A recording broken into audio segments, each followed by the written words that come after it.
এবং তাকে সর্বাত্মক চিকিৎসা দেওয়ার চেষ্টা করছে, যেটি আধুনিক যেসব চিকিৎসা বিশ্বে উপলব্ধ রয়েছে সেগুলো। বিশেষ করে তার যেহেতু ফুসফুসে সংক্রমণ রয়েছে এবং তিনি শ্বাস-প্রশ্বাসজনিত কষ্ট ভোগ করছিলেন, তো সেই সব বিষয় থেকে কীভাবে তাকে সুরক্ষা দেওয়া যায় এইসব বিষয়ে মোটামুটি যে প্রস্তুতিগুলো রাখা দরকার সেই প্রস্তুতিগুলো রাখা হয়েছে এবং সে বিষয়ে চিকিৎসা চলছে। পাশাপাশি ৭৯ বছর বয়সী মানুষ হিসেবে তার শারীরিক যে জটিলতাগুলো রয়েছে, বার্ধক্যজনিত যে সমস্ত রোগ রয়েছে, ডায়াবেটিস কিংবা হার্টের সমস্যা কিংবা আর্থ্রাইটিসের যে সমস্যাটি রয়েছে সেইগুলোর বিষয়েও কিন্তু তার এখানে চিকিৎসা চলছে এবং ওষুধপত্র দেয়া হচ্ছে। এবং কিছুক্ষণ আগে যে ব্রিফিংটি হয়েছিল সকালবেলা, তার চিকিৎসক দলের প্রধান ডাক্তার এজেডএম জাহিদ হোসেন যেই তথ্য জানিয়েছিলেন যে তার শরীরটি কিন্তু এই যে চিকিৎসাগুলো দেয়া হচ্ছে সেই চিকিৎসাটি গ্রহণ করছে, অর্থাৎ ওষুধগুলো তার শরীরে কাজ করছে। এবং চিকিৎসা বিজ্ঞানের ভাষায় তারা বলছেন যে তার শরীরকে কাজে লাগাচ্ছে এবং সেখানে তার শরীরটি কিছুটা হলেও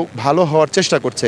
তো সব মিলিয়ে অবস্থার উন্নতিও তারা বলছেন না, আবার অবনতিও বলছেন না। তারা বলছেন যে কিছুক্ষণ ভালো থাকছেন তিনি, আবার কিছুক্ষণ পর আবারও কিছুটা সমস্যা হচ্ছে। এই ধরনের একটি পরিস্থিতির মধ্য দিয়ে কিন্তু খালেদা জিয়ার এই হাসপাতালে চিকিৎসাধীন রয়েছেন।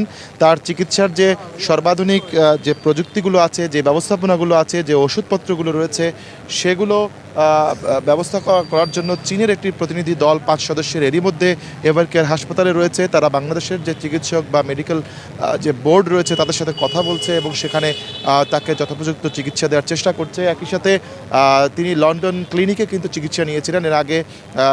আপনি জানেন সেই লন্ডন ক্লিনিকের যে বিশেষজ্ঞ চিকিৎসকরা রয়েছেন তাদের কিন্তু ঢাকায় আসার কথা রয়েছে।